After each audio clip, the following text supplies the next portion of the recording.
Hello everyone, myself Rishi Patel. Welcome you all to my YouTube channel. આજે આપણે એક નવા ટોપિકની શરૂઆત કરવા જઈ રહ્યા છે કે જેનું નામ છે વાસ્તવિક સંખ્યાઓ. ધોરણ 10 પ્રકરણ 1 વાસ્તવિક સંખ્યાઓ. સંખ્યા પદ્ધતિ વિશે આપણે ધોરણ 6 થી અભ્યાસ કરતા આવી રહ્યા છે કે જેમાં આપણે અત્યાર સુધીમાં ઘણી બધી અલગ અલગ સંખ્યાઓ વિશે સમજીને આવ્યા છે, એના અલગ અલગ પ્રકારના ગુણધર્મો વિશે પણ જોઈને આવ્યા છે. આ જે પ્રકરણ છે એમાં આપણે વાસ્તવિક સંખ્યાઓનો અભ્યાસ કરીશું. એને લગતા જે કોઈ પણ પ્રમેય છે કે જે કોઈ પણ એની સમજૂતી છે એના વિશે અભ્યાસ કરીશું. તો સૌપ્રથમ પ્રકરણની શરૂઆત કરીએ પહેલા કે જે અત્યાર સુધીમાં આપણે નાના ધોરણોમાં જે સંખ્યાઓ વિશે અભ્યાસ કરીને આવ્યા એના વિશે થોડુંક એક વખત પુનરાવર્તન મેળવી લઈએ. કે સૌપ્રથમ આપણે જ્યારે સંખ્યા પદ્ધતિ મતલબ કે સંખ્યા રેખા સમજ્યા હતા ત્યારે સૌપ્રથમ પહેલી સંખ્યાઓ કઈ જેના વિશે આપણે અભ્યાસ કર્યો હતો કે જેનું નામ છે, પહેલું આવશે પ્રાકૃતિક સંખ્યાઓ. તો કે ભાઈ પ્રાકૃતિક સંખ્યાઓમાં કઈ કઈ સંખ્યાઓનો સમાવેશ થશે? તો કે પ્રાકૃતિક સંખ્યામાં 1, 2, 3 અપ ટુ અનંત સુધી બધી જમણી તરફની જે સંખ્યા રેખા છે તમારી એની 0 થી જમણી તરફની બધી જ સંખ્યાઓ જે છે એનો આપણે સમાવેશ પ્રાકૃતિક સંખ્યાઓમાં કરીએ છીએ કે 1, 2, 3 અપ ટુ બધી જ સંખ્યાઓ અનંત સુધી. બીજા નંબરે એના પછી આવે છે પૂર્ણ સંખ્યાઓ. તો કે ભાઈ પૂર્ણ સંખ્યાઓમાં કઈ કઈ સંખ્યાઓનો સમાવેશ થશે? તો કે પૂર્ણ સંખ્યામાં બધી જ પ્રાકૃતિક સંખ્યાઓનો સમાવેશ થશે, પણ એની સાથે સાથે શૂન્યનો બી સમાવેશ થશે. તો શૂન્ય અને બધી જ પ્રાકૃતિક સંખ્યાઓ, તો એને આપણે કહી દઈશું પૂર્ણ સંખ્યા. આના પછીની સંખ્યા કે જેના વિશે આપણે અભ્યાસ કર્યો હતો કે જેનું નામ છે પૂર્ણાંક સંખ્યાઓ. તો કે પૂર્ણાંક સંખ્યાઓમાં બધી જ પૂર્ણ સંખ્યાઓનો સમાવેશ તો થશે, મતલબ કે 0 છે, 1 છે, 2 છે, અપ ટુ ઇન્ફિનિટી એન. એની સાથે સાથે બધા જ ઋણ પૂર્ણાંકો -1, -2 અપ ટુ ડાબી બાજુ પણ અનંત સુધી એનો સમાવેશ આપણે પૂર્ણાંક સંખ્યામાં કરીએ છીએ. એના પછી આપણે 9મા ધોરણમાં 8મા ધોરણમાં એક સંખ્યા ભણીને આવ્યા કે જેને આપણે નામ આપતા હતા સમય સંખ્યા. તો કે ભાઈ સમય સંખ્યા કોને કહેવાય? તો કે જેની સાદી વ્યાખ્યા જો તમારે આપવી હોય તો એવી સંખ્યા કે જેને તમે પી છેદમાં ક્યુ સ્વરૂપે લખી શકો. કે એવી સંખ્યાઓ કે જેને આપણે પી છેદમાં ક્યુ સ્વરૂપ મતલબ કે અંશ અને છેદના સ્વરૂપમાં અપૂર્ણાંકના સ્વરૂપે લખી શકીએ એને આપણે સમય સંખ્યા કહીએ છીએ. પણ આટલું પૂરતું નથી કે એકલું પી છેદમાં ક્યુ સ્વરૂપ બોલો અને સમય સંખ્યાની વ્યાખ્યા આવે, ના, પણ એની સાથે સાથેની બે શરતો પણ છે. તો એમાં કઈ બે શરત છે? તો કે એમાં પહેલા નંબરની શરત કંઈક આ રીતે આવે છે કે પી અને ક્યુ છે એ પૂર્ણાંક સંખ્યા હોવી જોઈએ. પી અને ક્યુ કેવા હોવા જોઈએ? પૂર્ણાંક હોવા જોઈએ. અને બીજી શરત છે કે ક્યુ 0 ન હોવું જોઈએ. એટલે કે જો તમને સમય સંખ્યાની વ્યાખ્યા પૂછે કે સમય સંખ્યા કોને કહેવાય તો માત્ર એટલું જ ના બોલાય કે પી છેદમાં ક્યુ સ્વરૂપે લખી શકાય, ના. એની સાથે સાથે આ બે શરતો પણ બોલવી પડે કે એવી સંખ્યા કે જેને પી છેદમાં ક્યુ સ્વરૂપે લખી શકાય અને પી અને ક્યુ પૂર્ણાંક સંખ્યાઓ છે જ્યારે ક્યુ નોટ ઇક્વલ ટુ 0 હશે, કે ક્યુ 0 હોઈ શકે નહીં. એના પછીની એક સંખ્યા આપણે 9મા ધોરણમાં સમજીને આવ્યા કે જેને આપણે નામ આપતા હતા અસમય સંખ્યા. કે સાદી ભાષામાં આપણે કહીએ તો કે ભાઈ જે સંખ્યાઓ સમય નથી એને આપણે શું કહી દઈશું? અસમય કહી દઈશું. તો આપણે એના ઉદાહરણ પણ સમજ્યા હતા કે ભાઈ કઈ કઈ એવી સંખ્યાઓ છે કે જે અસમય સંખ્યા છે, કે જેમાં વર્ગમૂળમાં 2 લઈ લો, વર્ગમૂળમાં 3 છે, વર્ગમૂળમાં 5 છે, પાઈ છે. આ બધી સંખ્યાઓ અસમય સંખ્યા છે એવું આપણે 9મા ધોરણમાં સમજીને આવ્યા. તો આ ચેપ્ટરમાં આપણે અસમય સંખ્યાઓ વિશે પણ અભ્યાસ પાછળથી કરવાનો છે કે જેમાં આપણે તમે 9મા ધોરણમાં એવું સમજીને આવ્યા કે વર્ગમૂળમાં 2, વર્ગમૂળમાં 3, વર્ગમૂળમાં 5 આ અસમય સંખ્યા છે. તો આ ચેપ્ટરમાં આપણે એ સાબિત કરીશું કે વર્ગમૂળ 2, વર્ગમૂળમાં 3, વર્ગમૂળમાં 5 એ અસમય છે એવું આપણે સાબિત કરીશું. તો આ એક વસ્તુ થઈ કે જેને આપણે પુનરાવર્તન કહી શકીએ કે આટલી વસ્તુ તો આપણે ઓલરેડી ભણીને આવ્યા જ છે. તો ભાઈ આ ચેપ્ટરનું નામ છે વાસ્તવિક સંખ્યા. તો વાસ્તવિક સંખ્યા કોને કહેવાશે? તો કે વાસ્તવિક સંખ્યા કોને કહેવાય? તો કે ભાઈ વાસ્તવિક સંખ્યા કહેવાશે સમય સંખ્યાઓ અસમ્ય સંખ્યાઓ, એટલે કે ભાઈ તમે સમય સંખ્યાઓ બધી જ અસમ્ય સંખ્યાઓ બંનેને ભેગી કરી દો છો તો એને આપણે શું કહીએ છીએ? વાસ્તવિક સંખ્યાઓ, કે જેને આપણે ઇંગ્લિશમાં કહીશું રિયલ નંબર્સ. તો ભાઈ વાસ્તવિક સંખ્યા કોને કહેવાય? તો વાસ્તવિક સંખ્યા એટલે કે બધી જ સમય સંખ્યા, બધી જ અસમ્ય સંખ્યા બંનેને ભેગી કરી દો તો મળે આપણને વાસ્તવિક સંખ્યા. એનો મતલબ કે એવી કોઈ પણ સંખ્યા નથી કે જેનો સમાવેશ વાસ્તવિક સંખ્યામાં ના થતો હોય. એટલે કે જો કોઈ સંખ્યા વાસ્તવિક સંખ્યા છે તો બે ઓપ્શન, કાં તો સમય હશે કાં તો અસમ્ય હશે. તો આખી વસ્તુ થઈ. થોડુંક રિવિઝન કે જે આપણે ગયા ધોરણમાં સમજીને આયા કે વાસ્તવિક સંખ્યાઓ સમજીએ પહેલા થોડીક આપણને સંખ્યાઓ વિશેની માહિતી ખબર હોવી જોઈએ. હવે આ ચેપ્ટરમાં આપણે કરવાનું શું છે? આ ચેપ્ટરમાં આપણે સૌ પ્રથમ પહેલો એક પ્રમેયથી આપણે શરૂઆત કરીશું કે જેને આપણે કહીએ છીએ અંકગણિતનો મૂળભૂત પ્રમેય. પહેલો ભાગ છે કે જેમાં મૂળભૂત પ્રમેય વિશે વાત કરીશું. પછી બીજા ભાગમાં આપણે સમજીશું કે તમને કોઈ પણ સંખ્યા આપી છે એનો તમે ગુસા કે લસા એટલે કે ગુરુત્તમ સામાન્ય અવયવ, લઘુત્તમ સામાન્ય અવયવ એ કઈ રીતે શોધી શકો છો એના વિશે અભ્યાસ કરીશું. અને જે અંતિમ ભાગ આવશે પ્રકરણનો એ છે કે અસમ્ય સંખ્યાઓ વિશેનો છે કે જે અત્યાર સુધીમાં આપણે ભણીને આયા છે પણ એને આપણે સાબિત કરીશું કે ભાઈ આ અસમ્ય સંખ્યા છે. એટલે કે તમને કોઈ પણ સંખ્યા આપી દીધી છે અને તમને એવું કહે છે કે આ અસમ્ય છે એવું સાબિત કરો, તો એ વસ્તુ આપણે પ્રકરણના અંતિમ ભાગમાં કરીશું. તો શરૂઆત કરીએ. જે પહેલો ભાગ છે પ્રકરણનો કે અંકગણિતનો મૂળભૂત પ્રમેય. પણ એ સમજીએ એ પહેલા કે એની સાથે શું કનેક્ટ છે કે જે આપણે ભણીને આયા છે એના વિશે થોડુંક જોઈ લઈએ. કે જેમાં પહેલો મુદ્દો આવે છે આપણો કે જે આપણે ભણીને જ આયા છે. એક તો આપણને એક વસ્તુ તો ખબર હોવી જોઈએ કે ભાઈ અવિભાજ્ય સંખ્યા કોને કહેવાય, અને બીજું શું હતું કે વિભાજ્ય સંખ્યા કોને કહેવાય. બીજું છે વિભાજ્ય સંખ્યા કોને કહેવાય. કે ભાઈ અવિભાજ્ય અને વિભાજ્ય સંખ્યાઓ કોને કહેવાય એ વસ્તુ આપણને ખબર હોવી જોઈએ. તો અવિભાજ્ય સંખ્યા કોને કહી શકીએ? તો કે ભાઈ અવિભાજ્ય સંખ્યાઓ તો એવી સંખ્યાઓ જ કહેવાય કે જેને માત્ર બે જ અવયવ હોય. કયા બે અવયવ? તો કે એક અને તે સંખ્યા પોતે. એટલે કે અવિભાજ્ય સંખ્યાઓ કે એવી સંખ્યાઓ કે જેને માત્ર બે જ અવયવ હશે. કયા કયા બે? એક તો એક હશે અને બીજો એ પોતે જ હશે, તો એને આપણે અવિભાજ્ય સંખ્યા કહીએ. હવે વિભાજ્ય સંખ્યા મતલબ કે એવી સંખ્યાઓ કે જે સંખ્યા અવિભાજ્ય નથી, એટલે કે એવી સંખ્યા કે જેને બે કરતા વધારે અવયવ હોય એને આપણે કહી દઈશું વિભાજ્ય સંખ્યા.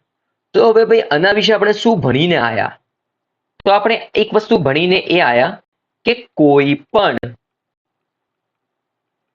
વિભાજ્ય સંખ્યાને, કોઈ પણ વિભાજ્ય સંખ્યા, ઉદાહરણ માટે આપણે ચલો લઈ લઈએ. ધારો કે ઉદાહરણ તરીકે લઈ લઉં છું 15. તો હવે શું કહે છે આપણે સમજજો કે કોઈ પણ વિભાજ્ય સંખ્યાને અવિભાજ્ય સંખ્યાઓના ગુણાકાર સ્વરૂપે અહીંયા અંડરલાઈન કરું છું, એ ભાગ બાકી રાખીએ છીએ ડેશ કરીને, લખી શકાય. પહેલા આટલું સમજીએ, પછી અમે ભાગ બાકી રાખ્યો છે કેમ રાખ્યો છે એ સમજાવું છું. કે પહેલા એવું કીધું આપણે કે કોઈ પણ જો વિભાજ્ય સંખ્યા છે એને હું કોના ગુણાકાર સ્વરૂપે લખીશ? અવિભાજ્ય સંખ્યાના ગુણાકાર સ્વરૂપે. તો ભાઈ કઈ રીતે? તો કે 15 એ વિભાજ્ય સંખ્યા જે આપણને ખબર છે, તો 15 ને આપણે અવયવ પાડીએ પહેલા. ચલો આપણને આ અવયવ પાડવા વાળી રીત તો ખબર છે. 15 છે તો 2 વડે ભાગ ચાલશે નહીં, તો ભાગ ચાલશે 3 વડે. તો 3 વડે ભાગ ચલાવીએ તો 3 પંચા 15, 5 છે તો 5 એકા 5. તો તમે 15 ને કઈ રીતે લખી શકો છો? તો કે ભાઈ 3 ગુણ્યા 5. તો અહીંયા ચેક કરો, આ 3 અવિભાજ્ય સંખ્યા છે, 5 પણ અવિભાજ્ય સંખ્યા છે. તો આપણે 15 કે જે વિભાજ્ય સંખ્યા હતી એને 2 અવિભાજ્ય સંખ્યાના ગુણાકાર સ્વરૂપે લખી. આટલું તો ખબર પડી ગઈ કે કોઈ પણ વિભાજ્ય સંખ્યા હશે એને તમે અવિભાજ્ય સંખ્યાના ગુણાકાર સ્વરૂપે લખી શકો છો. પણ હવે આ અંડરલાઈન કરી હતી એમાં જે ડેશ આપણે બાકી રાખી જગ્યામાં શું આવશે? અનન્ય રીતે લખી શકાય. કે ભાઈ અનન્ય રીતે લખી શકાય, ચલો આ વસ્તુ સમજ પડી, પણ એનો મતલબ શું થાય? અનન્ય રીત એટલે શું? તો અનન્ય રીત એટલે એક જ રીતે લખી શકાય. તો હવે પાછું એ બી થાય, એક જ રીત એટલે શું? મતલબ થાય, હવે એક વસ્તુ તો આપણને ખબર હશે કે 3 × 5 લખું કે હું 5 × 3 લખું, આનો મતલબ તો સરખો જ છે. કેમ સરખો છે? તો કે ભાઈ વચ્ચે ગુણાકાર છે, તો ગુણાકાર માટે ક્રમનો નિયમ સાચો છે. તો તમે 3 × 5 લખશો કે 5 × 3 લખશો, કોઈ ફરક પડવાનો નથી. તો એક જ રીતે લખી શકાય એનો મતલબ એવો થયો કે આ મુદ્દો તમારે અહીંયા લખવો પડે કે ક્રમને અવગણીને કે તમે કોઈ પણ વિભાજ્ય સંખ્યાને અવિભાજ્ય સંખ્યાના ગુણાકાર સ્વરૂપે લખો છો અનન્ય એટલે કે એક જ રીતે, પણ એના માટે તમારે એના ક્રમને અવગણવો પડે. ક્રમને અવગણવો પડે તો મતલબ એવું કહેવા માંગે છે તમે 3 × 5 અને 5 × 3 કોઈ બી રીતે લખી શકો છો. આ બે અલગ અલગ રીત ના કહેવાય કે એક જે એવું કે 3 × 5 લખ્યું આ પહેલી રીત, કે 15 ને હું આ રીતે લખ્યું. બીજો કે મેં 5 × 3 લખ્યું, આ બીજી રીત લખ્યું, તો અનન્ય રીત તો ના થઈ. પણ અહીંયા લખી દીધું છે કે ક્રમને આપણે અવગણવાનો છે. તમે કોઈ બી ક્રમમાં ગુણાકાર લખી શકો છો, તો આ બંને કેવી રીત કહેવાય? તો કે ભાઈ એક જ રીત છે. તો કે કોઈ પણ વિભાજ્ય સંખ્યા આપેલી હોય એનું તમારે અવિભાજ્ય સંખ્યાના ગુણાકાર સ્વરૂપે લખવું હોય તો તમે લખી શકો છો, અને એ જે રિપ્રેઝન્ટેશન મળશે, કે જે સ્વરૂપ મળશે, કે જે ગુણાકાર મળશે, કેવો હશે? તો કે ભાઈ અનન્ય હશે. એટલું તો આપણને ખબર પડી ગઈ. તો આ વસ્તુ એક વસ્તુ કહેવા માંગે છે જે આપણે સમજીને આવ્યા છે કે આપણે કોઈ પણ વિભાજ્ય સંખ્યાના અવયવ પાડીએ છીએ, તો અવયવ તમે પાડો છો તો અવયવ જે પડશે એમાં તમે જોઈ શકો છો કે 15 વિભાજ્ય સંખ્યા હતી, એના મેં અવયવ પાડ્યા, તો એમાં 3 અને 5 બે અવયવ મળ્યા 15 ના. તો 15 ને હું 3 × 5 લખી શકું છું, અને આ બંને સંખ્યાઓ કેવી છે? તો કે અવિભાજ્ય સંખ્યા છે.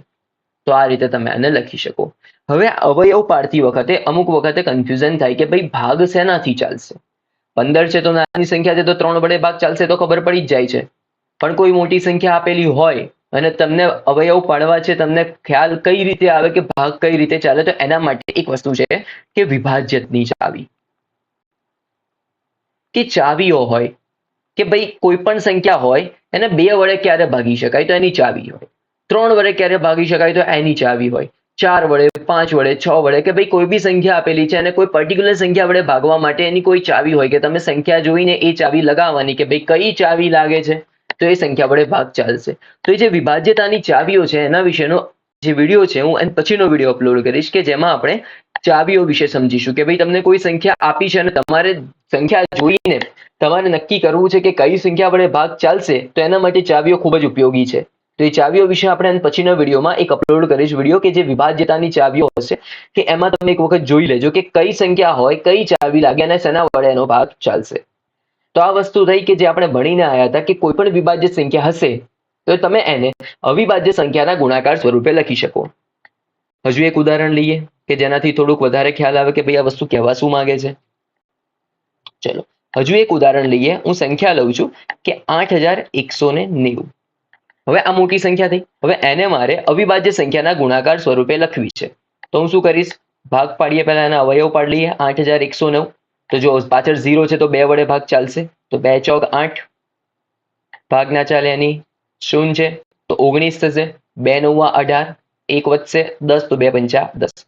હવે અહીંયા પાછળ 5 આવી ગયા, તમે જોઈ શકો છો 5 આયા પાછળ. તો ચેક કરવાનું કે ભાઈ હવે ભાગ 2 વડે તો નહીં જ ચાલે. તો અહીંયા તમે સંખ્યાઓનો સરવાળો કરો. 4 + 9 13 થશે, 13 + 5 થશે 18. તો શું 18 થયો સરવાળો બધા જ અંકોનો? તો એને 3 વડે ભાગી શકાય, તો આ સંખ્યાને બી 3 વડે ભાગી શકાય. તો આ 3 ની વિભાજ્યતાની ચાવી છે. એ ચાવીઓ વિશે આપણે પછીના વિડીયોમાં વાત કરીશું. તો આને 3 વડે ભાગીશું તો 3 એકા 3, 1 વધશે 10 આયા, 3 તરી 9, 1 વધ્યા 19, 3 છંગ 18, 1 વધ્યા એટલે 15, 3 પંચા 15. હવે ફરી ચેક કરો. 3 ને 1 4, 6 ને 4 10 ને 5 15. તેનો મતલબ ફરી અહીંયા આગળ જોઈ શકો છો 15 છે. તો અહીંયા આગળ એનો મતલબ એવું કહેવા માંગે છે કે આ જે 15 મળ્યા એમાં થશે શું? ફરી શું 3 વડે ભાગ ચાલશે? ચેક કરો. ચલો 3 વડે અહીંયા આગળ ભાગ ચાલશે. જો અહીંયા આગળ 3 ચોક 12, 1 વધ્યા 16 હશે, 3 પંચા 15, 1 વધશે 3 પંચા 15. તો જો એ જ વસ્તુ થઈ. અહીંયા કર્યું શું? 1 + 3 4, 6 4 10, 10 ને 5 15, તો 15 મળ્યા. 15 ને 3 વડે ભાગી શકાય, તો મતલબ 1365 છે, અને તમે 3 વડે ભાગ ચલાવી શકો છો. તો અહીંયા ફરી સરવાળો કરો. 6 5 ને 5 10 ને 4 14, હવે 14 મળ્યા. તો 14 ને 3 વડે તો ભાગી શકાતા નથી. તેનો મતલબ 3 ની વિભાજ્યતાની ચાવી લાગશે નહીં. તો હવે ખબર છે કે એકમનો અંક 5 છે, તો એને તમે 5 વડે ભાગી શકો. તો કઈ રીતે ભાગશો? તો કે 5 9 45 અને 5 1 5. તો શું મળી ગયા આપણને? 91 મળી ગયા. હવે શું 91 ને 5 વડે ભાગી શકાય? ના, 91 ને 5 વડે નહીં ભાગી શકાય. તો એને ભાગ ચાલશે 7 વડે. હવે આની 7 ની વિભાજ્યતાની ચાવી છે, એ જે મેં કીધું એ જ પ્રમાણે વિભાજ્યતાની ચાવી વિશેનો આના પછીનો વિડીયો અપલોડ કરીશ, એમાં તમે જોઈ લેજો. તો 7 1 7, 2 વચ્ચે એટલે 21, 7 તરી 21 અને 13 છે, તો એનો ભાગ ચાલી જશે 13 1 13. તેનો મતલબ તમે 8190 ને કઈ રીતે લખી શકો? 2 ગુણ્યા 3 ગુણ્યા 3 ગુણ્યા 5 ગુણ્યા 7 ગુણ્યા 13. અને અહીંયા જુઓ બધી જ સંખ્યાઓ કેવી છે? અવિભાજ્ય સંખ્યા છે. તો એને આપણે 8109 કે જે વિભાજ્ય સંખ્યા છે એને આપણે અવિભાજ્ય સંખ્યાઓના ગુણાકાર સ્વરૂપે લખી. તો હવે એક વસ્તુ એના પરથી આવી રીતે બી લખી શકો. આ 2 છે તો 2 તો એઝ ઇટ ઇઝ રહેશે. 3 કેટલી વખત છે?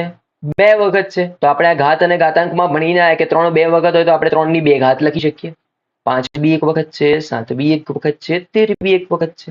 મતલબ અવિભાજ્ય સંખ્યાઓનો તમે જો 2 વખત ગુણાકાર કરો, 3 વખત ગુણાકાર કરો, 4 વખત ગુણાકાર કરો, તો એની ઘાત સ્વરૂપે તમે એને લખી શકો છો. તો આ રીતે આપણે વિભાજ્ય સંખ્યાનું અવિભાજ્ય સંખ્યાઓના ગુણાકાર સ્વરૂપે લખી શકાય.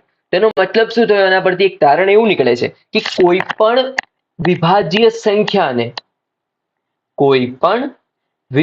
સંખ્યાને આપણે અવિભાજ્ય સંખ્યાઓના ગુણાકાર સ્વરૂપે લખી શકીએ છીએ. અને પહેલામાં જોયું તે જ પ્રમાણે આ જે રિપ્રેઝન્ટેશન હશે એ કેવું હશે? અનન્ય હશે. શું હશે? તો કે અનન્યનો મતલબ થાય એ એક જ હશે. મતલબ કે એને તમે ક્રમના નિયમને અવગણીને અનન્ય રીતે લખી શકો છો. તો આ જે વસ્તુ હું બોલ્યો એ તમારો શું છે? તો કે ભાઈ પ્રમેય 1.1 છે, કે જેનું નામ છે પ્રમેય 1.1, જેને આપણે કહીએ છીએ અંકગણિતનો મૂળભૂત પ્રમેય. જે આગળ ભણીને આયા એ જ કે તમે કોઈ પણ વિભાજ્ય સંખ્યાને અવિભાજ્ય સંખ્યાઓના ગુણાકાર સ્વરૂપે તો લખી જ શકો, પણ એ ગુણાકાર કેવો હશે? તો કે ગુણાકાર અનન્ય હશે. અનન્યનો મતલબ એવો થાય કે એક જ રીત, એના સિવાયની બીજી કોઈ રીત મળશે નહીં, અને એમાં ક્રમના નિયમને અવગણવો પડે તો જ એક જ રીત મળે. તો આનું વિધાન, જે તમારે વિધાન લખવાનું છે, તો વિધાન શું છે? દરેક વિભાજ્ય સંખ્યાને તેના અવયવોના ક્રમને અવગણીને અવિભાજ્ય સંખ્યાઓના ગુણાકાર સ્વરૂપે અનન્ય રીતે લખી શકાય. તો મતલબ આ જ કહેવા માંગે છે. જો આપણે આગળ જે સમજીને આવ્યા તે ફરી શું કીધું? કે દરેક વિભાજ્ય સંખ્યાને, એટલે કે તમને કોઈ પણ વિભાજ્ય સંખ્યા આપેલી હોય તેને એના અવયવ પાડ્યા. પહેલા તો ક્રમને શું કરવાનો? અવગણવાનો. એટલે કે 3 ગુણ્યા 5 લખો, 5 ગુણ્યા 3 લખો. બંનેનો મતલબ કેવો છે ભાઈ? સરખો જ છે. એને અવિભાજ્ય સંખ્યાઓના ગુણાકાર સ્વરૂપે અનન્ય રીતનો મતલબ એક જ રીતે લખી શકાય છે. ક્રમનો આ બે રીત અલગ અલગ નહીં કહેવાય. કેમ હવે નહીં કહેવાય? તો આપણે અહીંયા લખી જ નાખ્યું કે ક્રમને તમારે અવગણવાનો છે. તો મતલબ એ જ થયો કે તમે ક્રમને અવગણશો તો એ જે રીત કેવી મળશે? તો કે એક જ રીત મળશે. 3 ગુણ્યા 5 લખો, 5 ગુણ્યા 3 લખો. બે અલગ અલગ રીત હવે નહીં થાય. કેમ? તો કે ક્રમને અવગણવાનો કીધો. તો મતલબ આ જ છે કે જેને કહીશું અંકગણિતનો મૂળભૂત પ્રમેય, કે જે પ્રમેય એવું કહે છે કે કોઈ પણ વિભાજ્ય સંખ્યા લઈ લો, તેને અવયવ પાડશો અને એમાં એનો ક્રમનો ગુણધર્મ છે, ક્રમને અવગણી લો, તો જે અવિભાજ્ય સંખ્યાઓનું જે ગુણાકાર મળશે, તમને જે સ્વરૂપ મળશે એ હંમેશા કેવું હશે?